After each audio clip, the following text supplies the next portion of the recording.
Hello friends, bank of बरोडाची जाहिरात आली मित्रांनो. जाहिरात जी आहे तर जाहिरात आहे 2500 प्लस जागांसाठी. मित्रांनो, बँक ऑफ बरोडाची ही जी जाहिरात आहे तर ह्या जाहिरातीमध्ये जे पद आहे तर ते आहे लोकल बँक ऑफिसरसाठी. लोकल बँक ऑफिसर या पदासाठीची जाहिरात आहे. Local bank officer. तो या जाहिरातीबद्दल आज आपण जाणून घेऊया. बघा, बँक ऑफ बरोडाची ही जी जाहिरात आहे ही पूर्णच्या पूर्ण स्टेट वाईज आहे. सो महाराष्ट्रासाठी एकूण जागा ज्या आहेत तर ते आहे 485 जागांसाठीची जाहिरात आहे. चला आपण वन बाय वन पाहूया की नेमकं काय आहे. सगळ्यात पहिलं 4 जुलै म्हणजे याचा अर्थ आजच्या रोजी जाहिरात आलेली आहे आणि 24 जुलै ही फॉर्म भरण्याची अंतिम शेवटची तारीख आहे. 24 जुलैच्या रात्री 12 वाजेपर्यंत तुम्ही पेमेंट करू शकता ऑनलाईन पद्धतीनं. जर आपण थोडक्यात पाहिलं मित्रांनो तर या ठिकाणी आपल्याला दिसणार आहे की पाहू शकतात पोझिशनचं नाव काय आहे, लोकल बँक ऑफिसर आहे. ठीक आहे ना. त्याच्यानंतर ग्रेड काय आहे तर ग्रेड आहे स्केल 1 चा जॉब आहे. वॅकन्सी आहे 2500. वयाची जी अट आहे तर कमीत कमी वय तुमचं 21 आणि जास्तीत जास्त किती असलं पाहिजे 30 वर्ष आहे. ठीक आहे ना. त्याच्यानंतर तुमचं जे क्वालिफिकेशन आहे तर तुमच्याकडे एक डिग्री असली पाहिजे. आलं लक्षात. तुमचं ग्रॅज्युएशन मस्ट आहे याच्यामध्ये. त्याच्यानंतर जर पोस्ट क्वालिफिकेशन जर तुमच्याकडे अनुभव असेल तर अनुभव सुद्धा याच्यामध्ये ग्राह्य धरला जाणार आहे. आणि सगळ्यात महत्वाचं लँग्वेज प्रोफिशियन्सी जी जी ऍड आलेली आहे, जी जाहिरात आहे हे प्रत्येक स्टेट वाईज आहे लक्षात ठेवा. तर तुम्हाला ज्या ज्या जिल्ह्यांमध्ये तुम्हाला ज्या ज्या स्टेटमध्ये काम करायचं असेल तर त्या स्टेटनुसार त्या स्टेटची जी लँग्वेज असणार आहे तर ती तुम्हाला आली पाहिजे. जसं महाराष्ट्राची काय आहे मराठी. सो या संदर्भात थोडं आपण चर्चा करूया. बघा, सगळ्यात महत्वाचं आता एकूण जागा किती आहेत जरा बघा. तो जर आपण थोडक्यात कधी पाहिलं तर या ठिकाणी आपण पाहू शकतोय की महाराष्ट्रासाठी एकूण जागा किती पहा बरं का. महाराष्ट्रासाठी एकूण जागा आहे बघा. महाराष्ट्रासाठी एकूण जागा आहे 485 आणि त्याच्यामध्ये जी आपली रिजनल लँग्वेज आहे तर ती आहे मराठी आहे लक्षात ठेवा. याच्यामध्ये आपल्याला कॅटेगरी वाईज सुद्धा जागा दिलेल्या आहेत. जसं एससी करता 72 जागा आहेत, एसटी साठी 36 आहेत, ओबीसी साठी 130, ईडब्ल्यूएस साठी 48 आणि जनरल साठी किती आहेत 199 जागा आहेत. याचा अर्थ एकूण 485 जागांसाठीची जाहिरात आहे. सो याची जी प्रोसेस आहे, याची जी सिलेक्शन प्रोसेस आहे तर ती ऍज युजल आहे मित्रांनो लक्षात. पण त्याच्या आधी आपण एक प्रकार पाहूया. बघा, आय होप की तुम्हाला दिसत असावं. ठीक आहे, चला बघा. याच्यामध्ये सगळ्यात महत्वाचं काय आहे तर जसं बाकीच्या एक्झामला असतं बँकिंगच्या तर आपल्याला माहिती आहे याच्यामध्ये एज रिलॅक्सेशन दिलं आहे. तर शेड्यूल कास्ट असणार आहे तर 5 वर्ष आहे रिलॅक्सेशन. जर एसटी मध्ये असाल तर 5 वर्ष आहे आणि जर ओबीसी मध्ये कधी असाल तर 3 वर्ष. आणि बाकीच्या इतर परीक्षांप्रमाणे बाकीच्यांसाठी एज रिलॅक्सेशन मेन्शन केलेलं आहे.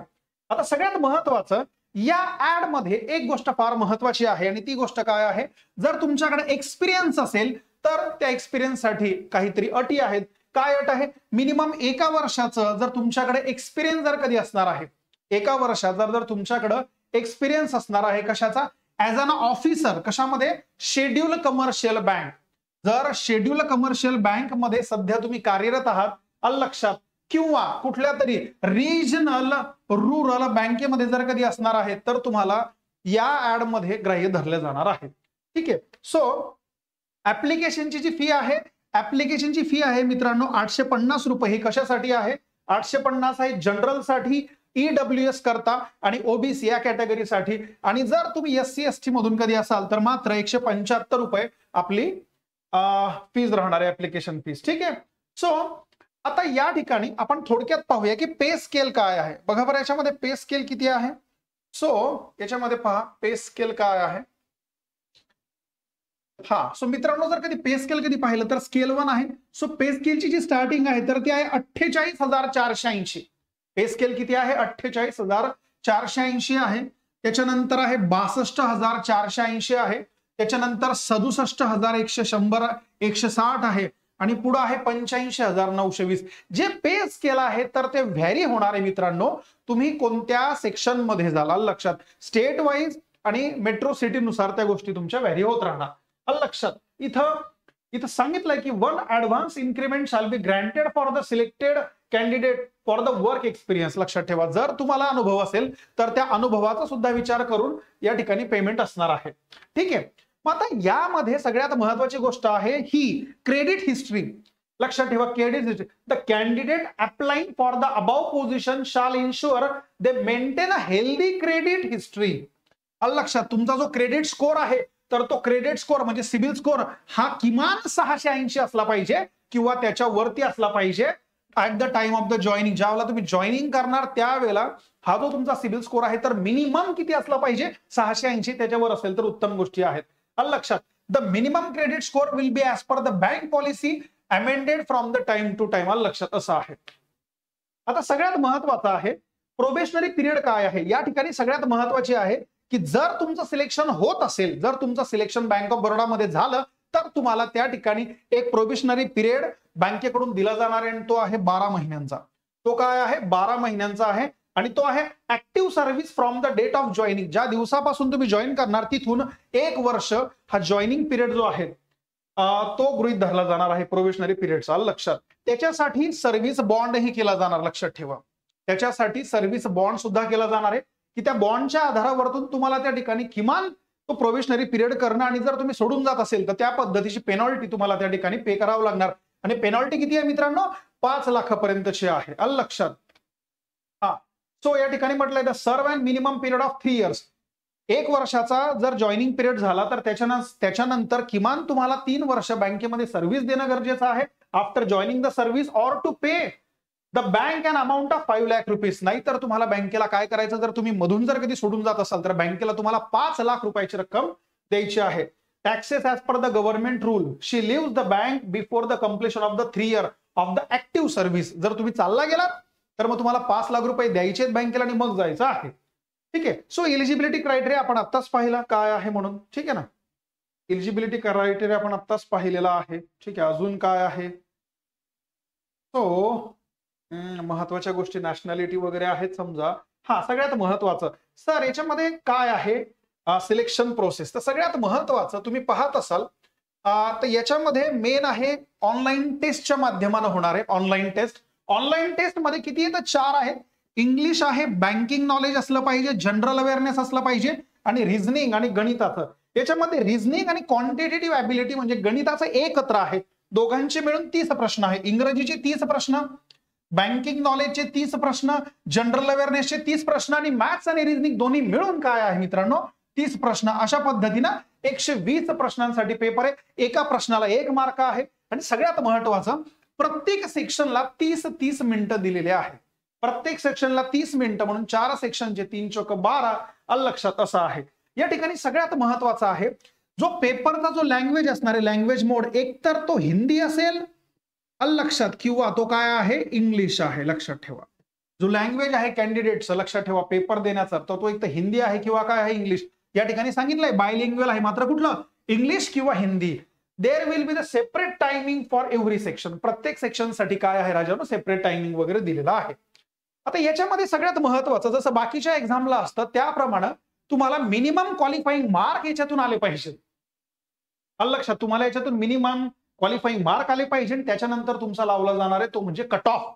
ठीक आहे. सो चला त्याच्यानंतर जर तुमचं हे काम झालं असेल, जर तुमचा पेपर वगैरे झाला तर या ठिकाणी सगळ्यात महत्वाची गोष्ट आहे की या ठिकाणी as per the selection process candidate will be require undergo to the psychometric assessment. Psychometric test तुम्हाला देणं गरजेचं आहे. याच्यामध्ये ग्रुप डिस्कशन सुद्धा आहे, याच्यामध्ये पर्सनल इंटरव्ह्यू सुद्धा आहे. हे जरा लक्षात ठेवा.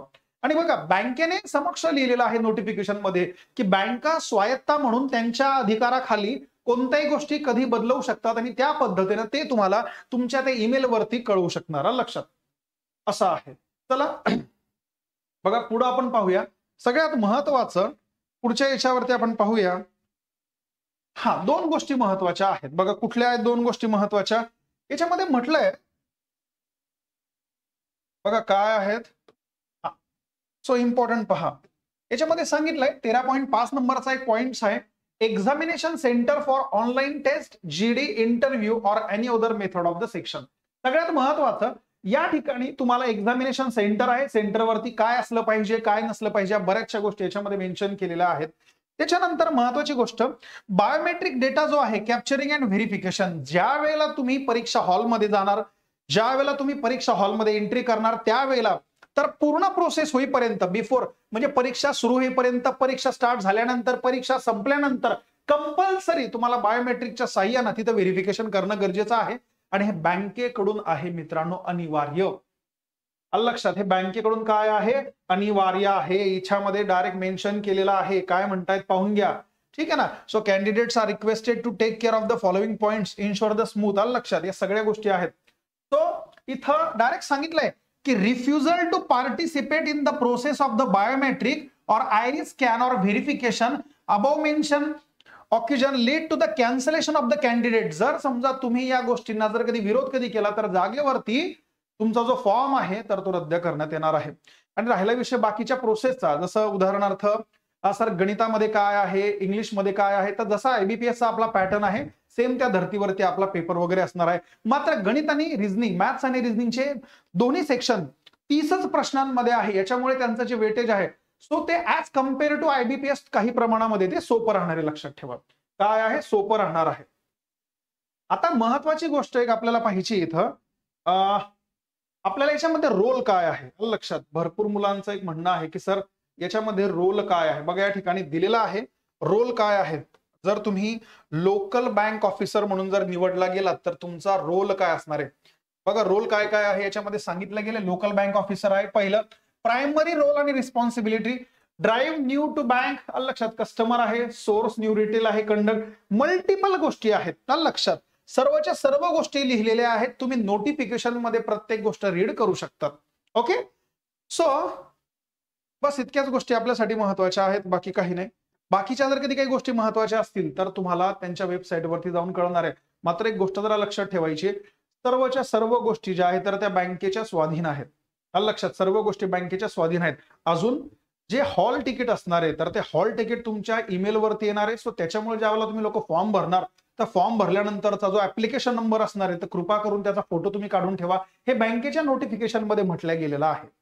क्लिअर आहे बिलकुल. सो या बारीक सारीक गोष्टी. राहिला प्रश्न की सर एक्झाम कधी असणार आहे, तर जवळपास जर आपण परीक्षांचा अंदाज जर कधी घेतला तर ऍड आल्याच्या किमान 1.5 ते 2 महिने. लक्षात, किमान, याच्यामध्ये कमी जास्त होऊ शकतं. 1.5 ते 2 महिन्यानंतर पेपर प्री असण्याची शक्यता आहे. प्री म्हणजे याला एकच परीक्षा त्यांनी सांगितलंय आणि त्याच्यानंतर सायकोमेट्रिक टेस्ट आहे, ग्रुप डिस्कशन आहे, पर्सनल इंटरव्ह्यू आहे. या गोष्टींमध्ये कधीही बदल होऊ शकतो हे बँकेने त्यांच्या नोटिफिकेशन मध्ये सांगून ठेवलेलं आहे.